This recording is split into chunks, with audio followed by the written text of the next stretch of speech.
This week on Bred to Win, a visit to globe-trotting sprinter Brazen Beau, the first son of I Am Invincible, to retire to stud in Australia. A review of the top lots from day 2 and 3 of the Tattersalls October yearling sale in England. And another Warfront colt soars clear in the Dewhurst Stakes for Team Coolmore.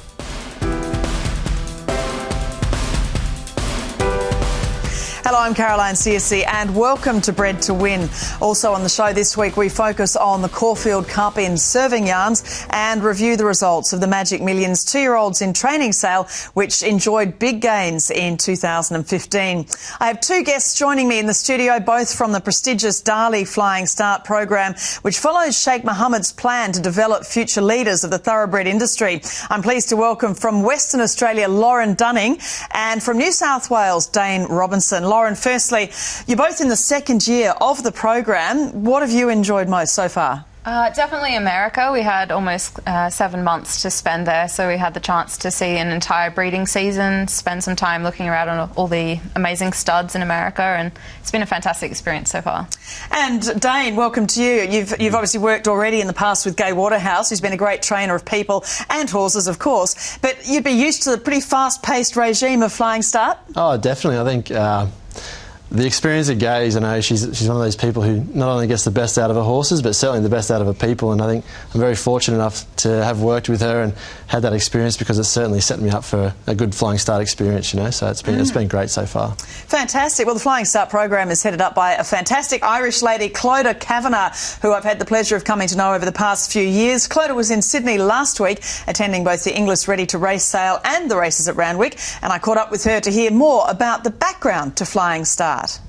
Darley Flying Start still going strong, thankfully, after 12 years now, and we've a huge amount of graduates actually working in Australia. We've 22 at the moment, from Brisbane to Melbourne to the Hunter Valley and to Sydney, and currently we have our second year group here as well, which are 12, 2 from Western Australia, 1 from the Sydney area, and then 9 others of different nationalities. And at the moment they're based in the Hunter Valley on different stud farms, including Vinery and Sedgenhoe, with the trainer Rod Northam in Scone, and also on the Darley farms. Yeah, so the people that are actually applying for the program don't have to necessarily be very accomplished horse people. There's a range of everything that your course covers, isn't there? Yes, essentially it's a management and leadership training program for the thoroughbred industry, but it is important that people who apply have horsemanship to a competent level, I would have said, with thoroughbreds. So they need to have worked with thoroughbred horses either in the breeding or racing sphere, I would say, for at least a year. They don't need to be born into a racing family or have worked in it all their lives, but certainly they need to be competent horse people, and then we top up the rest of the horsemanship and also the management and leadership. But there is also, as you said, it is about leadership, so there's also a lot of the marketing side and the administration side. You also place your people within. Yeah, I mean, there's all aspects of management, so finance, marketing, HR, technology, innovation, business planning and entrepreneurship, and then also the leadership side as well. So yeah, we'll place the trainees as time goes on. After the Melbourne Cup, actually, they do a 3-week full-time placement, and hopefully we'll have some people going to New Zealand. We've placed people in NZB and NZTM in the past, and indeed with some of the Breeze Up consigners over there as well. We'll have people hopefully in Melbourne, in say the VRC. We've had people there before.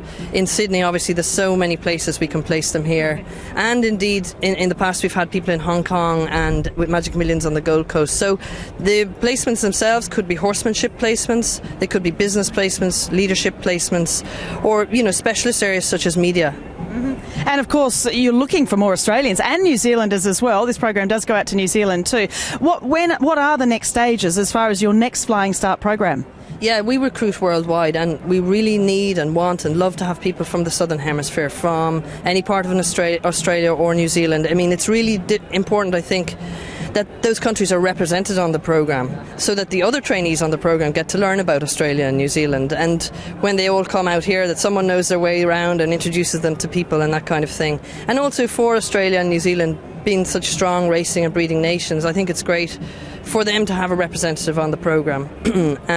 So they certainly make a huge contribution to the programme when we get people from Australia and New Zealand. And some of our really top graduates, I think New Zealand and Australia, probably box above their weight in terms of the success of graduates. So the next stage is we're in recruitment in the next couple of months, and then in January we advertise and also open the applications. So applications generally are accepted from the 1st of January to about the middle of February.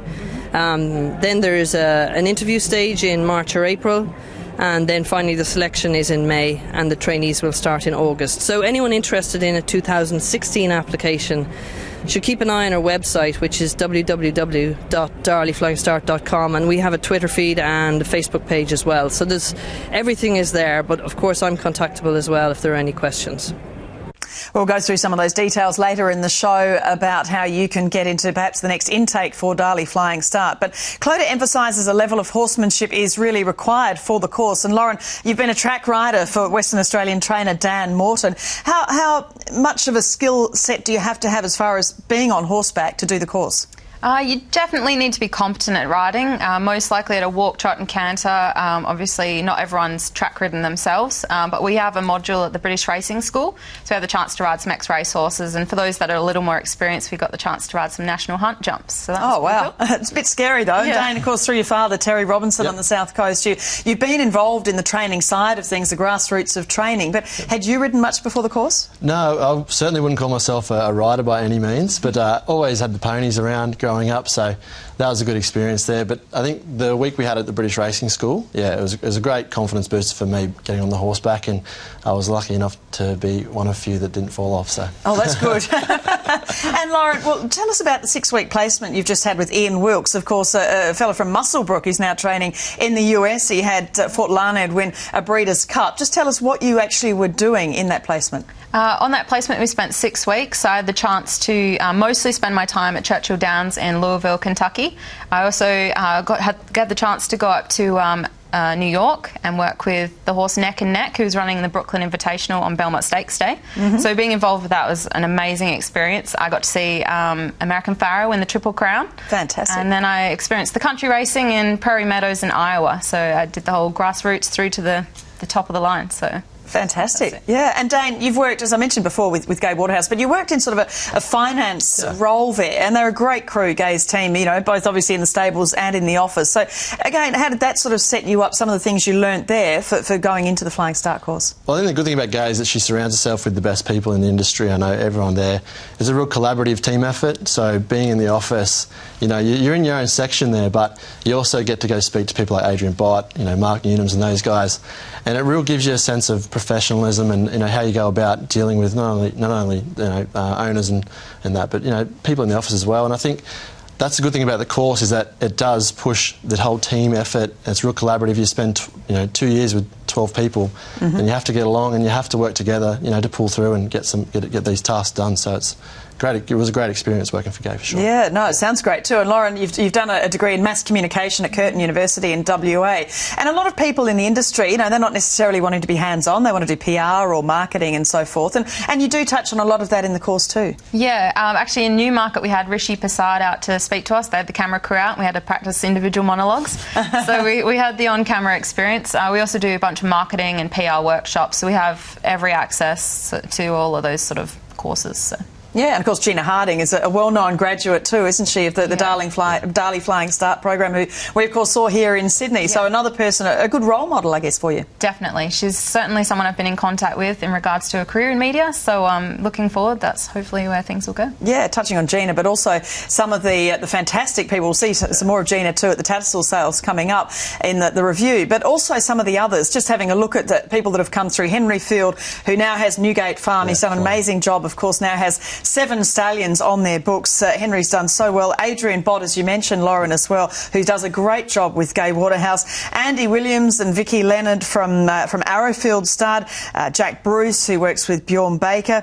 We also have Mick Flanagan, who's been fantastic with the horses that he's bought in conjunction with Guy Mulcaster for Chris Waller and the team. He's bought the Group 1 winners such as Winks, who won the Epsom City Cup winner Grand Marshal. There we see Andy Williams. There's Mick Flanagan. Kate Grimwade's another one who's now with Darley in the UK. She was formerly with Gay Waterhouse herself. Eden Harrington, well, former Telegraph journo, did some work there. He is at Think Big Stud back a few years back, and now with the China Horse Club. And Jin Tian, of course, with Inglis, deals with a lot of their Chinese clients. Jason Walsh, we see there from the John O'Shea and Godolphin Yard. And Jack Bruce, of course, who's also there, as I mentioned before, with Bjorn Baker. So a number of them have gone on, and it just shows, I guess, how well respected the course is, because all these people have found fantastic future careers. Oh, for sure. I mean, looking at what Mick Flanagan's done now as well, like, you know, he's had Vanbrugh and Grand Marsh and all these great horses come out and win at the top level for interest from America. So it just shows you how international the course is, and the respect that it is getting in the industry with all those names you've mentioned as well. So big shoes to live up to. Yeah, it's a bit of pressure. They certainly set a high benchmark, but, you know, it's something to strive to, you know. It's what, you know, I think you've got to set yourself a high benchmark, you know, if you're coming through this course. So. Yeah, and a lot of them, and they're all in different areas too. I mean, it's interesting to see, because you're obviously over the whole course through the 2 years, Laura, and you do cover every different aspect of the industry. Yeah, everything. So right down from the nitty-gritty, you know, doing the yards of the mares and foals through to the medications and even, you know, all of the office type work. We encompass everything, which I think is fantastic. To be well-rounded and coming into the industry, knowing what you need to know, I think is really important. Yeah, and how does the structure of it work? I mean, obviously, we were just talking before the show that if you're, you know, as Australians, when you're in the Northern Hemisphere, if you're doing tests about local racing and local pedigrees and so on, how does it balance over the 2 years? I mean, some tests I'm sure you don't do so well in, and others you'd excel. But that's the thing about, like, our backgrounds. There are 12 of us on the current year.